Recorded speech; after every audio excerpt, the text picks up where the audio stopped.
Well, folks, here I am again, much sooner than I thought I'd be. But there's some things that I feel that I have to say. So if you're looking for jokes and stupid stuff, go ahead and click away and go someplace else because this one is not going to be quite like the others. And it's not even about me. It's not about my book. It's not about the who's who. It's about where we are. It's 7 o'clock in the morning. I've been up for 2 hours trying to decide whether or not I should even make this post because I've spent most of my career as a coach trying to, I don't know, not anger people, but not going out of my way to bend over and let people do whatever they wanted to do. And I'm just at a point now where I think I've got to talk. I've got to say something about the things that are going on. And yeah, I can use basketball and sports examples to cover the whole realm of things that we appear to be going through and allowing to let happen. Let me ease into it by using a basketball example. I can remember a time when the craziness was just getting started, and guys on a basketball court thought that they could just, began to think that they could just push you around and get away with stuff. And I look around now and I see how people talk about, the announcer will come on and say he created the space to get his shot. Well, back in my day, I can recall specifically walking over to the ref in very calm, quiet tones and saying, "Ref, look, if you let him put his arm out and push me off, I'm going to take his arm and beat him over the head with it." And the next time down, the ref would call the offensive foul on that guy because he knew I was serious. Now, that was a long time ago. I was a whole different person in a much more different physical shape than I am now. But I was serious about that. And that's the beginning of refs turning the other way and letting things go. Now it's at the point where an offensive player can come down the floor, use his arm, and really shove the defensive player out of the way, create the space to get his score. And the refs won't call anything. But then 2 seconds later, a defensive player will reach in to try to steal the ball and make some contact, and they'll call a foul. Why is that? Because the ref thinks that, okay, well, that's okay. Or a guy will take one extra step to get his footing right to get a dunk. That's a travel. But it's not called because they don't want to take the excitement out of the game. Officials will look the other way when, do you recall? Well, most of you probably don't, but there was a time when there used to be a thing called a coaching box. And a coach got a warning if you got outside the box, and the second time they'd give you a technical foul. Well, a certain coach or a coach with a certain stature would take one step out of the box and they'd let it go, saying, well, it's just a step. It doesn't matter. He'd take 2 or 3 steps. He's not hurting anything. He'd take 4 or 5 steps. He'd be at half court. He'd be in front of the other bench. They wouldn't call it because it was this coach or it was that coach or it's not affecting the game. It is affecting the game. Why not let the coach go out on the floor and make sure the guy runs the right cut? And because he's not affecting the play, he's not touching anybody. He's just telling the guy, no, he's out of his coaching box. That's in the rule book. But we let it go. Okay, so whatever happened to decorum? Whatever happened to being able to, in a civil manner, speak to somebody else?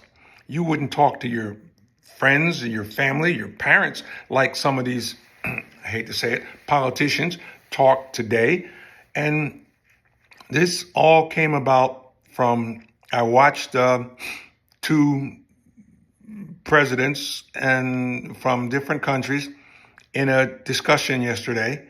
And I can tell you, just like back in the day with that ref situation, if you put your finger in my face like that, then you're probably going to have 4 fingers left on your hand. And yet we stand by and watch this kind of stuff. You get upset and people will file lawsuits because you speak improperly to somebody. And yet we let people at much higher levels do much worse. I don't understand that. I don't understand how we can allow these types of things to go on. Now, maybe I'm out of my lane. Maybe this doesn't affect you or whatever. It's just, I'm looking at it from my standpoint, and I just don't like what I see. I can recall, and for my Black Horse brothers out there, if you feel like tossing a comment in after this, feel free to do so. But I can recall with my driver, a young kid named Armstrong, sitting on the hood of my Jeep, looking down over a town in East Germany.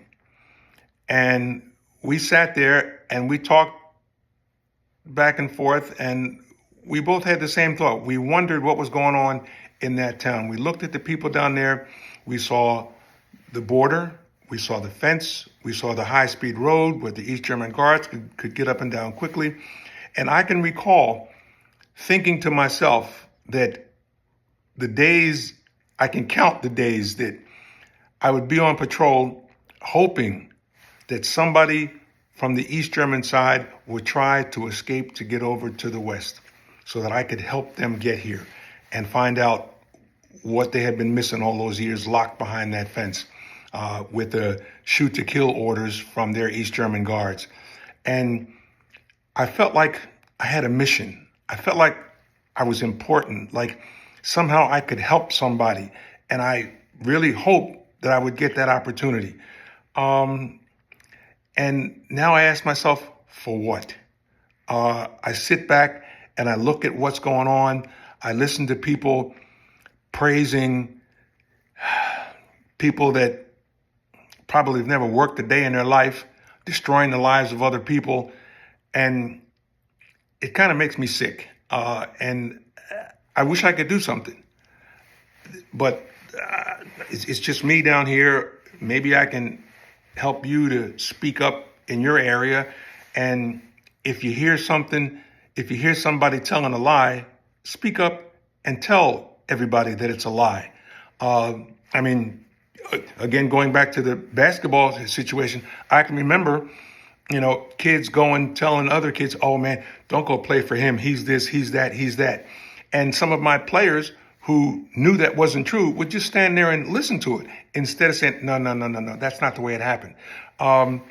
But we'll stand by and we'll watch, and people will continue to cheer on things that aren't right. We'll let that guy take 5 steps to get his dunk because it excites the crowd.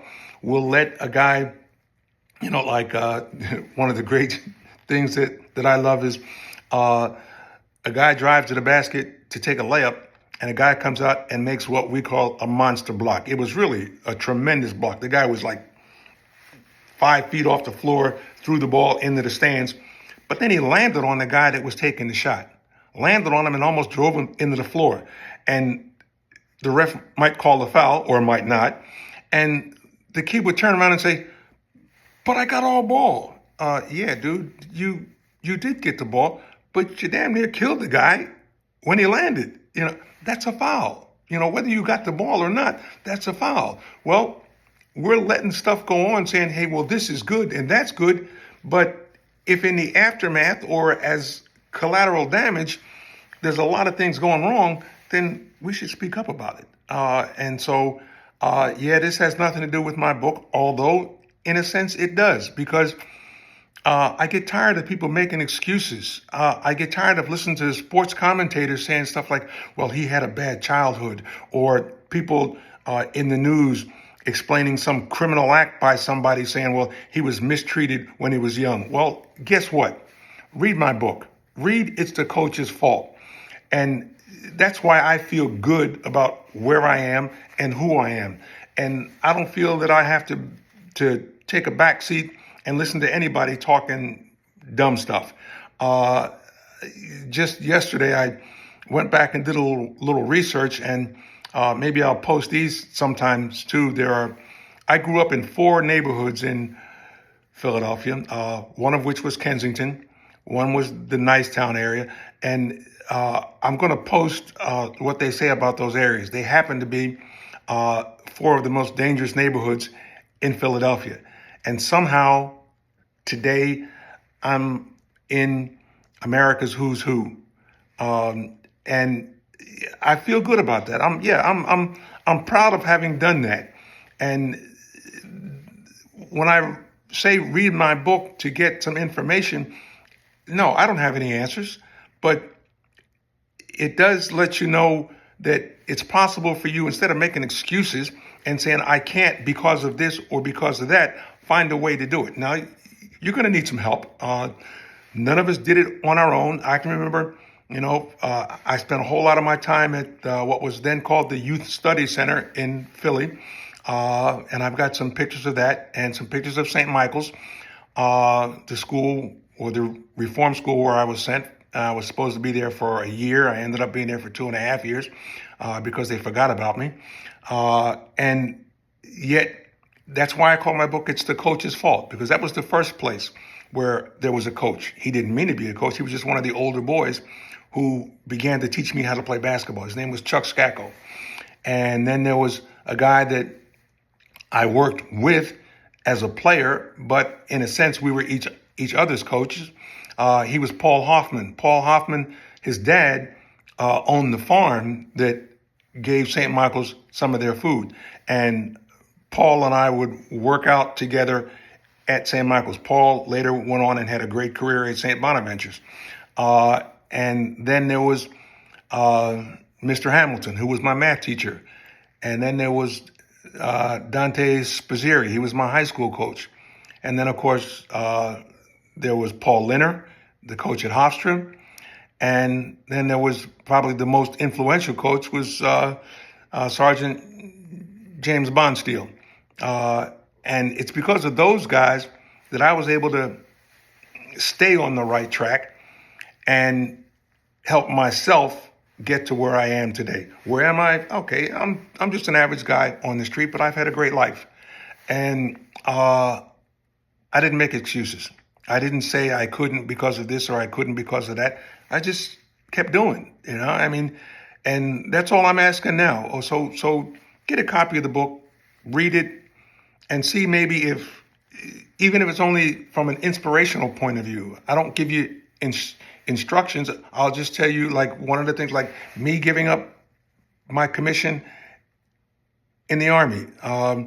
What I learned from that, don't make decisions on the spot of the moment when you're angry, okay? If I had gone home that night and thought the situation through, I probably would have stayed in the Army and put in my 20 to 25 years and had a career. But then again, that turned out pretty well, because if you can say somebody's born to be a coach, maybe that was me.